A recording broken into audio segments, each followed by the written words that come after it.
सर्वेभ्यो नमो नमः।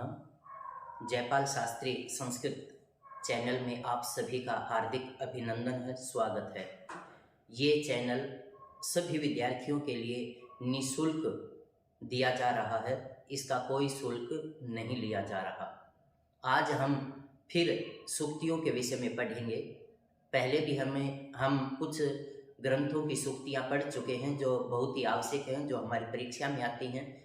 उसी दृष्टि से यहाँ कुछ अन्य सूक्तियाँ हैं जो हमारी परीक्षा में आती हैं, हम उनके विषय में पढ़ेंगे। अभिज्ञान शाकुंतलम। अति स्नेह पाक संकी, अत्यधिक स्नेह पाक की शंका को पैदा करता है। अहो कामी स्वताम पश्यति, अरे कामी व्यक्ति हर परिस्थिति को अपनी ही सुविधा के अनुसार देखता है। किमीव ही मधुराणाम मंडनम नाकृतीनाम, जो स्वाभाविक रूप से सुंदर होते हैं उन्हें बाहरी आडंबर करने की कोई आवश्यकता नहीं होती। पिट्यन्ते गृहिणः कथन न तनया विश्लेष दुःखैर्नवैहि।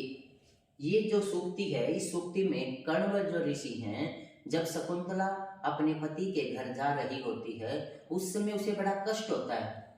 उस समय कण्व ऋषि जी कहते हैं कि भाई ये जो शकुंतला है, मैंने इसका पालन पोषण भी नहीं किया और जब ये मेरे से बिछुड़ रही है तो मुझे बड़ा कष्ट हो रहा है।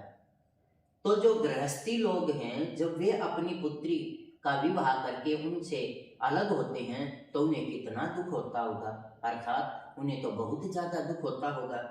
भवितव्यता खलु बलवती, होनी होनहार है।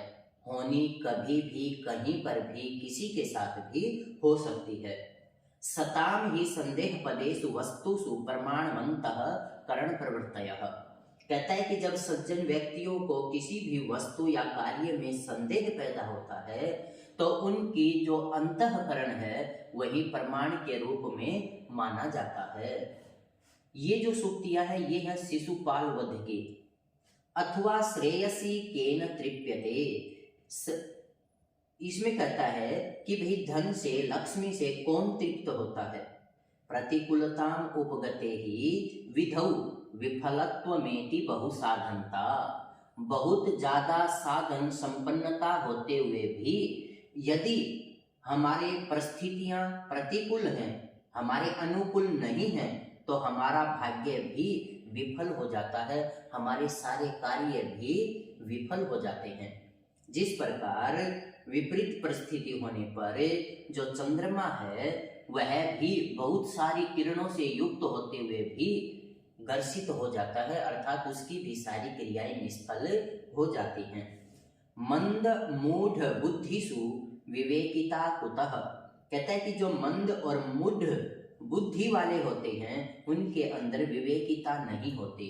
विवेकिता का मतलब होता है अच्छे और बुरे की समझ रखना। महियांसः प्रकृत्या मितभाषिणः, ये सूक्ति आपके एक बार अचटेट में भी आ चुकी है। कहता है कि जो महान प्रकृति वाले होते हैं, स्वभाव वाले होते हैं, वो मितभाषिणः, वो मितभाषी होते हैं, कम बोलने वाले होते हैं। किरातार्जुनीयम, ये सारी की सारी सूक्तियां किरातार्जुनीयम की हैं और किरातार्जुनीयम के लेखक हैं भारवी। पराभवोप्य उत्सव एव मानी नाम। कहता है कि जो सज्जन व्यक्ति हैं, जो मानी लोग हैं, उनका यदि कोई अपमान भी कर दे तो भी वो उसके हर्ष को ही बढ़ाने वाले के समान होते हैं। भवन्ति भव्येषु ही पक्षपाताः, जो भव्य है, अच्छा है, उसके अंदर पक्षपात स्वाभाविक है। वरम विरोधोपि समम महात्मभिः, ये सूक्ति काफी बार परीक्षा में आई है। कहता है कि यदि आप विरोध भी करना चाहें, दुश्मनी भी करना चाहें या मित्रता करना चाहें तो महात्मा लोगों के साथ ही करें। उन्हीं के साथ आप यदि विरोध भी करेंगे तो भी श्रेष्ठ है, लेकिन दुष्टों के साथ ना मित्रता करनी चाहिए ना प्रीति करनी चाहिए। वर्जन्ति ते मूढ़ धीयः पराभवम भवंती मायावीसु ये न मायिनः। कहते हैं कि जो मूढ़ धी वाले होते हैं, जो बुद्धि वाले होते हैं, वे अपमान को प्राप्त हो जाते हैं। इसलिए हमें अच्छा ही व्यवहार करना चाहिए। सहसा विदधीत न क्रियाम अविवेकः परमापदम पदाम पदम। कहते हैं कि अचानक बिना सोचे समझे कोई काम नहीं करना चाहिए, नहीं तो आपका जो ये अविवेक है, बिना सोचे समझने कार्य करने की जो प्रवृत्ति है, वो आपको बहुत बड़ी मुसीबत में डाल देगी।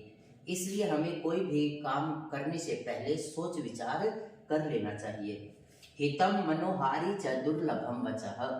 हितकारी और मन को अच्छे लगने वाले वचन इस संसार में बड़े ही दुर्लभ हैं।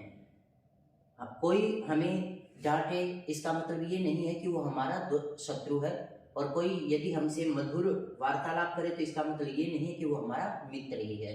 तो इस सूक्ति में कहा है कि हितकारी और मन को अच्छे लगने वाले वचन इस संसार में बड़े ही दुर्लभ हैं।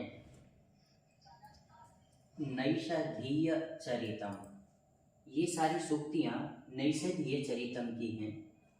अमुष्य विद्या रसना अग्र नर्तकी। अमुष्य, ये अमुष्य शब्द राजा नल के लिए प्रयोग हुआ है।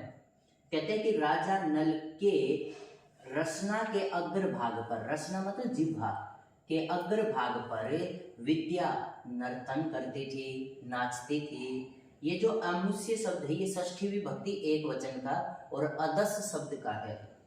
आर्जुअम ही कुटिलेषु न नीति। जो सीधे साधे होते हैं, भोले भाले होते हैं, उनमें कुटिल नीति नहीं होती। चकास्ति योग्येन ही योग्य संगमः। जब हम किसी योग्य के संग में आते हैं तो हम भी चमकने लग जाते हैं। दुर्जया ही विषया विदुषा अपि। कहता है कि जो विषय वासना है इसके ऊपर विद्वानों के द्वारा भी जय प्राप्त करना बड़ा मुश्किल है। रराज निराजनया स राजगः। शत्रुओं का विनाश करने वाले उस राजा नल की, उस हंस ने निराजना की, आरती की। विगर्हितम धर्म धनैर निर्वहणम विशिष्य विश्वाजुषाम द्विषाम अपि। कहता है कि विगर्हितम बहुत ही निंदित है। धर्म धनई, जो धर्म रूपी धन को रखने वाले हैं, उनके द्वारा अपने शत्रु के साथ भी विश्वासघात नहीं करना चाहिए। यहाँ पर जो हंस है वो राजा नल से कहता है। जब वो उसके राज्य में निर्बाध गति से दौड़ रहा होता है तो राजा उसको पकड़ लेता है। तब हंस राजा की निंदा करते हुए कहता है कि मैंने तो सोचा था कि आप बड़े ही धर्म के धनी हैं, लेकिन आपने तो मुझ निरीह पक्षी को ही पकड़ लिया। तो इसलिए वो हंस कहता है कि हमें विश्वासघात तो अपने शत्रुओं के साथ भी नहीं करना चाहिए। ये सूक्तियां नैषधीय चरितम की थी।